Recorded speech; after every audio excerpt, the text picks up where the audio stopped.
था। अभी ओवरऑल रोशन रोही और उनके पूरे टीम के लिए ये बहुत बड़ी खुशी की बात है, जश्न की बात है कि आज वो बेल हो गया। अगले 1 से 2 दिन में, चूंकि यहाँ से ऑर्डर जाएगा और 1 से 2 दिन में वो बाहर। नमस्कार दोस्तों, स्वागत करते हैं एक और नई वीडियो में। मगही गायक रोशन रोही जल्द जेल से आने वाले हैं, क्योंकि बेल मिल गया है, कोर्ट के ऑर्डर द्वारा बेल मिल गया है।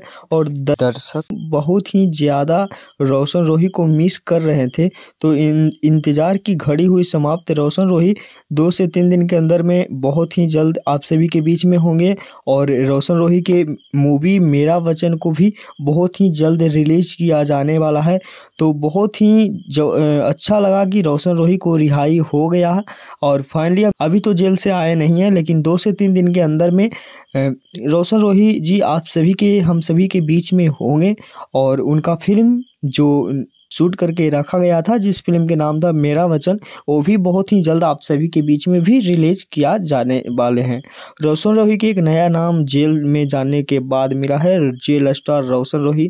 और बहुत ही आप सभी को पसंद भी रोशन रोही जी का आवाज़ आता है। तो कौन कौन लोग रोशन रोही के जेल से आने के लिए इंतजार कर रहे थे, नीचे कॉमेंट बॉक्स में कॉमेंट करके ज़रूर बताइएगा। मिलते हैं किसी नेक्स्ट वीडियो में, धन्यवाद।